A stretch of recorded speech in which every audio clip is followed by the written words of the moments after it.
alors yaakaar naa ne tey mode moo aye waaye itam tey li nga xamante ni moom mooy culture moo aye en grosso modo alors tey ki ñëw moom mooy le grand Bafou collection alors Bafou bu ma doon wax ci turam Bafou su ma doon wax moom mooy kan yaakaar naa ne àdduna dinañ taxawaat xoolaat ko baax a baax alors Bafou nekk koo xamante ni il a créé des entreprises jël ay ndaw ñu liggéey waaye dem fu ne ci àdduna amul lu ko jaaxal ci mode amul lu ko jaaxal ci ñaw wala ci stylisme alors nettali ci làmmiñu borom la dàkkee fierté thiessois la fierté sénégalais la waaye fierté africain yi la alors le grand Bafou nuyu naa la. maa ngi lay fay DJ Pakito. tey nga ñëw tey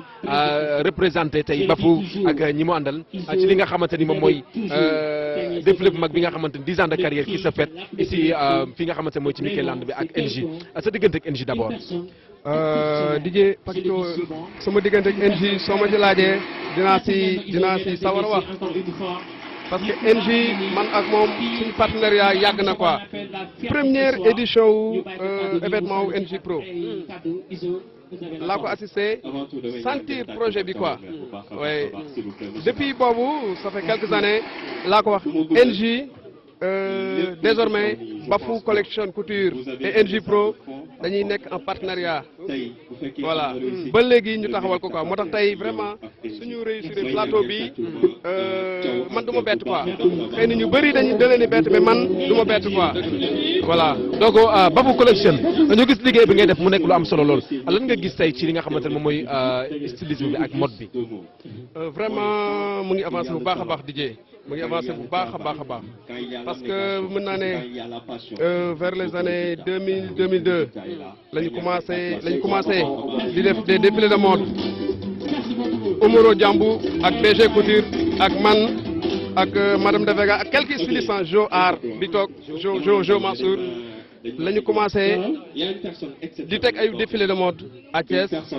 donc bu egsee fii ma gis jeunes yi ñëw gën a yéegal dimension bi waa NJ Pro ñëw gën a yéegal la dimension bi loolu daf ma neex trop quoi parce que da ngay xool plateau yi Dakar nga ko doon gis ak ci chaîne ak ci chaîne yu mag yi quoi mais bu ko Thiès waaye di réussir liggéey rek moo am solo quoi ouais donc 10 ans de carrière loo koy conseillé tey. gën a liggéey rek quoi parce que y a quelques années ku waxoon waa NJ Pro nañ réussir plateau bu mel nii da nga naan déedéet mais man depuis le début laa gëm ne NJ Pro day dem quoi ouais donc bu demee ba toll fii NJ Pro déjà taxawal nañ télé man dama koy seetaan tout le temps ah mën naa ne Thiès seen télé bi du ma ko raté dama koy seetaan tout le temps ak waa Thiès TV aussi. Thiès TV aussi maa ngi leen di big up de passage waaw ñoom aussi samay gars lañu quoi waaw vraiment li ngeen réussir à Thiès moom chapeau quoi merci beaucoup jërëjëf merci beaucoup alors mu nekkoon Bafou léegi damay daal di woo Jo moom tamit le grand Jo moom tamit mu daal di ñëw merci beaucoup grand Bafou merci beaucoup alors boo gisee tey ma taxaw ak kii mu nekk loo xamante ne je pense que fierté lañu am taxaw ak moom c'est un grand monsieur qui est respecté tey xam na mode bi xam na culture bi Afrique Sénégal suñu fierté la le grand Jo alors grand naka moom. di sant yàlla baax a baax. yaa ngi am jàmm. ñu ngi am jàmm di leen remercier seen présence fii tey si événement bi. tey Sen 24 tey ñu ñëw 10 ans de carrière bu NJ mode bi depuis un certain temps ñu ngi gis di am question yoo xam ñu ngi koy posé wu est-ce que mu ngi avancé. actuellement boo ñëwee tey boo xoolee li fi nekk da ngay kontaan. parce que li jafe na Thiès tey boo ñëwee gis ay jeunes ñu am motivation am ambition vraiment tu sens qu'il y a beaucoup d'avancement par rapport à 10 ans en arrière parce que nit ki da ngay xool ci ginnaaw bu xool tey boo xoolee ci ginnaaw li fi amoon xool tey li nga xam ne y a beaucoup d'avancement par rapport ak li fi nekkoon donc dañuy ñaanal booy yi fi nekk yàlla jàppale leen ñu gën a avancer gën a am créativité ci li ñuy def. Parce que c'est la création qui fait avancer les choses. On ne peut pas rester dans le même concept pendant 10 ans, répétition. Donc affaire il faut muy am créativité, muy am innovation. Donc loolu su amee da ngay gis affaire yi day ubbeeku mais tey vraiment dama kontaan parce que ñun dañ fi nekkoon di am lu ñuy def là on sent que am na beneen relève buy ñëwaat donc relève boobu tey dal na xel donc dañ leen di ñaanal yàlla lancé bi ñu nekk mu gën a yaatu mu gën a continuer. est-ce que tey mën nañu xaar benn jour grand yi ñoom Jo ñoom Bafou grand yi booloo def benn événement bu mel nii génn modèle wa génn waat modèle yi. loolu dañ koy xalaat actuellement nii léegi rek ñu siy waxtaan parce que ñun ñoo fi tàmbale woon ba affaire yi egsi fii war nañu mën a dem ba benn jamono ñi ko tàmbale woon dajale waat def benn programme parce que tey bi ma ñëwee fii si espace bi jox na ma ay idée man dama bëgg a art dama bëgg a mode dama bëgg a spectacle donc dama dugg si rek gis nit ñi gis espace bi mu joxaat ma yeneen envie yoo xam ne peut-être si ginnaaw en 10 ans laa ko dem def donc yooyu yëpp ñu ngi siy waxtaan ñu ngi xalaat on va faire de grandes choses ici. à 10 ans de carrière u NJ lan nga koy conseiller. mu gën a góorgóorlu art du dafa yaatu loo xam tey am na lu bëri lu des donc da ngay jàpp bañ a bàyyi gëstu yaatu liggéey boo ko defee rek njëriñ feeñ. gëstu yaatu liggéey boo ko defee njëriñ feeñ merci beaucoup grand. vraiment xewal di sant leen gërëm leen. tey gis nañu ko donc affaire baa ngi avancé donc culture baa ngi avancé donc Thiès ca kanam mode bi ca kanam aussi Sénégal aussi jëm ca kanam donc mu nekk lu am solo lool alors NJ laay wër NJ mu wax tuuti NJ lan nga sentir tey. waaw kontaan ak satisfaction mën naa wax loolu quoi voilà. tey ñëpp ñëw nañu. waa Sénégal ñëw nañu parce que y a beaucoup de personnes yu jógee ci régions yi yoo xam te ni teew nañu kon mën naa ni ñëpp teew nañu macha allah. lay bàyyi nga continuer. la fête va continuer. ok voilà après ça continue en plus di la remercier parce que yow moom voilà Sénégal nañu gis ma ak yow. incha allah je le respecte beaucoup nit ku baax nga parce que am na lu mu demee mais yow xooloo dara tey toujours yaa ngi may jàppale remercier ñëpp xam naa après dañu gën a yaatal ok nice. alors mu ngi noonu NJ encore une fois happy birthday to you encore une fois joyeux anniversaire alors mu ngi noonu donc gis nañ ko comme ni ñu ko xamee aussi mu nekk lu am solo lool alors sans plus tarder dañuy daal dem xool événement bi xool spectacle merci beaucoup sama caméraman sama ndaanaan kenn du moom jaajëf kontaan nañu baax a baax respect jaajëf.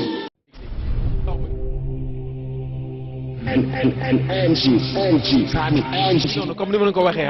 alors toujours ñu ngi ci li nga xamante ne mooy 10 ans de carrière alors 10 ans de carrière ça se fait 10 ans de carrière aussi vraiment ça se montre comme ni ko NJ defee dama ñëwaat tey aussi ba tey ci trop penser à ce que les autres pensent de nous risque de changer ce que nous pensons de nous-mêmes alors ngeen gis sama gauche sama frère mu ngi nii sama droite sama beneen frère a ngi su ma ko boolee ñoom ñaar day doon Kia Evans dina jóge ba Somone alors nettali ci laa mu ñu borom la dàkkee sama frère naka ma. ça va sant yàlla alhamdulilah. tur bi naka la. Bàcc. Kia Evans. Kia Evans waaw. Bàcc présenté wu waa Thiès ak waa Sénégal. waaw man maay Bàcc dëkk Somone waaw nekk partenaire ak Ousmane Seye mi ci li ñu naan Kia Evans muy benn agence de communication événementielle bu nekk ci Petit Côte bi di Eurobom donc en fait. waaw c'est ça quoi en fait Kia Evans loolu la. donc Kia Evans depuis kañ lañ ko créé. bon loolu kii moo ko njëkkee Ousmane Seye moom moo créé en fait Kia Evans base bi yëpp moom la bu ñu commencé liggéey ba ci biir ci la ma woo ne ma booy moom mu ne ma damaa bëgg nga yow ñu bokk job bi parce que en fait li nga xamante ne moom la ñu xaar ci liggéey bi am na lu bari loo xamante ne dafa nekk ci yow ma bëggoon ñu ànd ci liggéey bi. donc bu ñu yàlla dogal ñu ànd bokk benn ambition bokk benn vision aussi yàlla def sutura ba léegi ñu ngi dox ci liggéey bi di def ay programme au niveau de la Petite Côte te franchement macha allah ñu ngi ci gis avancement bu baax te aussi ouverture bu yaatu par rapport ak li nga xamante ne mooy liggéey bi nga xamante ne ñu ngi koy def foofu noonu mu nekk lu yaatu loo xamante ne ku ne xaj ci daal. sa diggante ak NJ. waaw NJ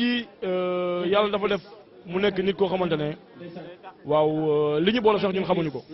waaw ci benn programme la ñëw Somone seet si Julo mu yor agence de mannequinat bu ñu woowee Planet Vision boo xamante ne ñun ñëpp sax ñoo bokk liggéey bi moom mu ngi ci biir Kia Evans aussi léegi ci lañ ñëw toog waxtaan ñu xam ne ambition yi benn la yoon yi benn la yàlla def ñu ànd liggéey dem ba ci biir da nga moom yëf yi gën a yaatu ñu gis ci NJ maanaam nit koo xamante ne ku am ful la ci li muy def ku xam li muy def bëgg li muy def comprends nga ba pare booloo ak ñun ci lépp lépp loo xamante ne NJ da koy def Kia Events mu ngi ci biir donc NJ on peut dire que en fait c'est un frère de sang ci liggéey beeg lépp waaw moom daal franchement mention spéciale à lui. loo koy conseil ci 10 ans de carrière su ma laaj loo koy conseil. na ko ne lancé bu mu nekk waaw yaa rien à dire à part ça moom lépp jàpp. ba kon tey guddi Thiès la tey. guddi Thiès ba suba sax si le beau Thiès tamit. jar na noonu NJ jar na ko. noonu la demee. alors. waaw Ousmane la Ousmane bu Kia Events donc ñëwoon tey ci événement NJ Family franchement NJ di gaañ bi nga xam ne bu wootee mënuñu ko ñàkk bañ a wuyu yàlla def bañ dalee ànd ba léegi mu ngi rafet donc lu mu am lu nekk rek ñu daal di siy teew donc c'est un plaisir tey ñu teew fii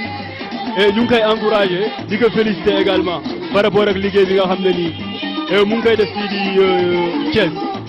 mais liggéey bi nga xam ne nii mu ngi koy def ci culture parce que c'est très important ñun ay culturel lañu donc bu ñu gisee ku nga xamante ne nii mu ngi def un travail colossal surtout ci domaine culture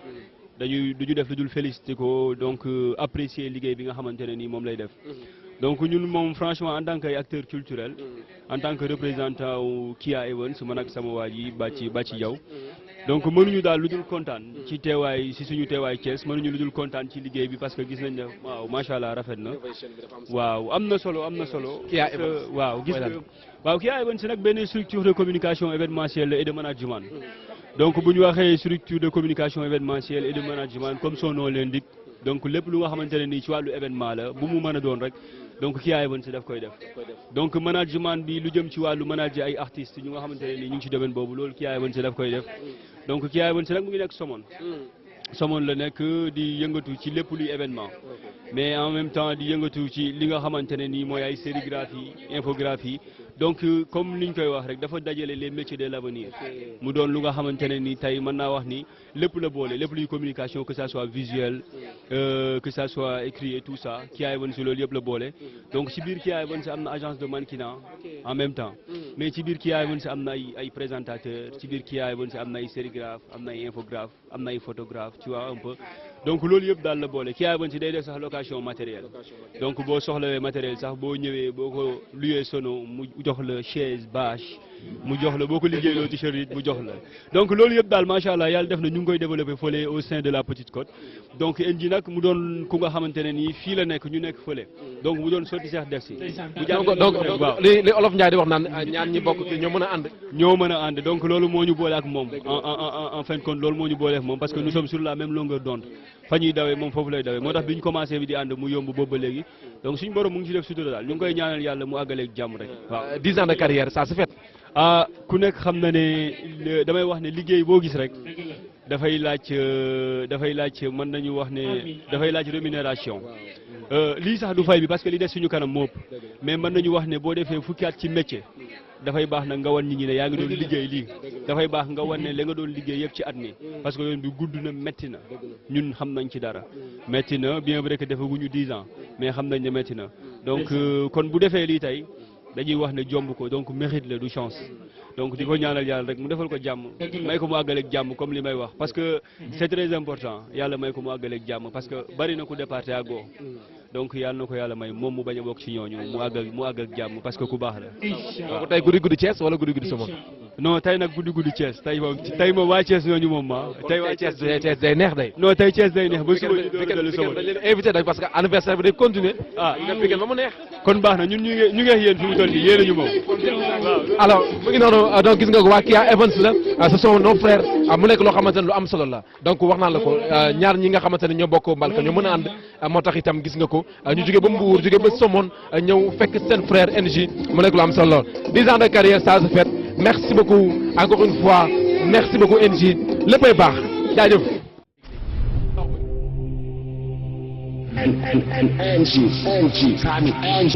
noonu ba tey danaa la ci xarit yi am di jàmm yi ku nekk da ngay ñëw tey bés bee ko laaj moo tax itam tey ku ne ñëw nga li olof Njaay naan kala jàmbaloo Dakar dafa bëgg nga màcc sa loxo alors tey nag NJ moo ñu jox bool bi nañu jàmm leen ay xaritam ñëw Jules mu ngi nii ànd ak ay jigéenam mu nekk lu am solo lool Jules naka moom. waaw copain ñu ngi lay ziar lu bees. dellu ziar bu baax. baa ngi si jàmm bu baax. sant rek. jaajëf waay copain. est-ce que mën nga présenter wu. bon voilà maa ngi tudd Jules bon yor agence de mannequinat bon sama agence mi ngi tudd Planet Vision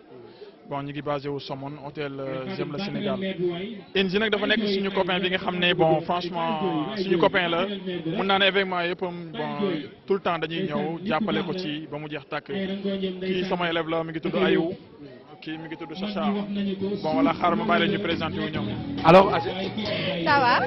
tur bi naka la. Ayou mannequin Planète Vision.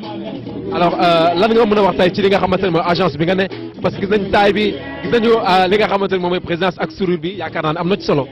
waaw tout d'abord dañuy remercier NJ moom mi ñu invité ñëw si défilé bi di remercier tamit aussi Julo parce que jàpp na si bu baax voilà mënuñu wax parce que dañoo kontaan di déplacé wu ba sama ñëw participer si défilé NJ bi kontaan nañ trop merci. alors seen job bi ngeen job milieu mannequinat bi ñu gis ni vraiment évolution bi nga am parce que kenn mënul wax mode te waxoo mannequin ndax mu ngi am solo agence bi aussi yaakaar naa ne ñu ngi leen a formé ci lu am solo yaa ngi ci gis sa bopp. waaw maa ngi ciy gis sama bopp parce que mannequinat du na ngay ñëw rek dugg ci balaa ngaa def mannequinat day fekk nga bëgg ko mu nekk ci yow bu nekkee ci yow rek donc doo am dara loo xam ne ku ci regretté te aussi tamit regretté wuñ ci dara suñu milieu bi ñu nekk franchement voilà. yaa ngi ci gis sa bopp daal. waaw maa ngi ci gis sama bopp. lan ngay wax Julo ak waa agence bi. di lay wax ñu gën a góorgóorlu Julo moom amuñu fayam parce que li nekk suñu ñëpp moo ko ci def voilà donc dañ koy ñaanal rek agence bi gën a évoluer élèves yi ñëw affaire yi gën a yokk merci. donc mu ngi noonu l'autre là comment vous appelez madame. moi je suis Chacha. tey nga ñëw tey en tant que représentante tey agence mag bi nga xamante ne Julo moo ko géré nekk fële ci Somone lan nga mën a wax tey ci milieu mannequinat bi ak ba xam yaa ngi gis sa bopp ci agence bi. bon d'avant tout damay saluer NJ parce que moom moo ñu invité grâce à lui qu'on est ici bon man milieu mannequinat bi dafa nekk lu ma yàgg a neex man j'adore ça dama ko bëgg en plus ñi ma nekkal dañu ma def comme frère et sœur genre comme famille daal ñun Julo jàpp nañu def nañu comme ay sœur ay frère boo ñu fekkee suñu répétition da nga naan Julo du moniteur bi parce que dafa wàccee boppam man daal franchement man maa bëgg mannequin te maa ngi ci gis sama bopp. donc ñu gis aussi agence bi mu ngi évoluer di développer aussi ci au niveau national ñu gis aussi ñu ngi dem fu ne di def aussi li nga xamante ne mooy lu am solo tey su ma la laajoon ci milieu bi yenn agence yi nga xam da ngay gis ñu ci def naka su dul noonu ak yooyu lan nga may mën a wax tey ci loolu. franchement nag loolu du ma ci mën a sori. dama koy laaj le patron alors Jules sa diggante ak NJ lan la ak kañ la. waaw sama diggante ci NJ nag moom lu yàgg la parce que NJ maa ngi ko xam bon bi ma ko xamee léegi yàgg na trop nag franchement mu nekk nit ku baax muy faral di ñëw samay programme lépp lu mu munti def da ciy ñëw jàpp ci indi matériel am yëpp indi ay mannequin am franchement mu nekk nit ku baax nit ku simple bon franchement sama diggante NJ yàgg na trop. depuis combien d'années la agence bi nekk la créé wu. ñaata at la am. sama agence bientôt mu def 4 ans bon yàgg na bon parce que biñ ko créé léegi def na 4 ans. ñaata scène nga def. bon def na pas mal de scènes franchement bëri na trop sax. lan ngay wax jeune génération bi bëgg a nekk ay mannequin bëgg a dugg ci milieu bi lan nga leen wax. bon di leen wax ñu góorgóorlu de toute façon mannequin avant tout il faut que ñu job la comme tous les jobs il faut que ñu respecter ko il faut que ñu xam ne carrément mannequin noble la il faut que mu respecter boppam mannequin bi il faut que mu xam li muy def d'abord ba pare parce que franchement milieu bi dem na ba léegi commencé na yàqu tellement que koo nee mannequin nga léegi sax da lay commencé xeeb parce que ñenn si ñun mannequin yi la quoi parce que tellement que respecté wuñ milieu bi respecté wuñ lu ñuy def mais mannequin vraiment bon bu njëkk soo nee mannequin nga ñëpp lay xoolaat parce que dañ lay jox cër parce que day nekk li nga xam ne bon franchement mbiru professionnel la aussi ku la gis day xam ne voilà yow mi mannequin nga classe la da ngay am classe aussi voilà franchement di wax daal génération bi soog di ñëw nañ ko respecté te xam ne job la comme tous les jobs y a pas de sous-métier voilà. 10 ans de carrière bu NJ lan nga koy conseillé su ma la doon laaj loo koy conseillé. li ma koy conseillé mooy mu gën a góorgóorlu te gën a instant bi mun naa ne day door di démarrer sax parce que 10 ans de carrière bon nekkagul lu bëri quoi parce que day mi ngi soog di dugg ci jobam na gën a góorgóorlu gën a xam ne bon milieu bi mi ngi nii bon voilà franchement parce que li ñu gis bon 10 ans de carrière aujourd'hui tey li ñu gis nii y a du monde franchement kontaan nañ aussi gis nañu job bi mi ngi développé bu baax a baax. guddi Thiès wala guddi Mbour. waaw tey moom xam naa ne moom kees moom moo aaye moom tey kees moo aaye guddi kees la rek. noonu lay demee. suba la ñuy ñibbi Mbour. waaw kon noonu ça va sauver ah. kon dañuy def Thiès daal def weekend spécial weekend Thiès. voilà. waa agence bi ak waa agence bi waa NJ. ak waa NJ Fashion. kon demee ça va sauver ah. demee samedi bi warul yomb. waaw demee fan may bomb gaaw. du yomb. alors mu ngi noonu gis nga ko noonu la demee du yomb incha allahu rabi noonu lañ ko defee donc merci beaucoup à tout le monde comme ni ma la ko waxee woon jaa ngeen jëf ba tey léegi lay doon ñu daal di xool spectacle daal di ñëwaat léegi. Hey. Oh na na na na na.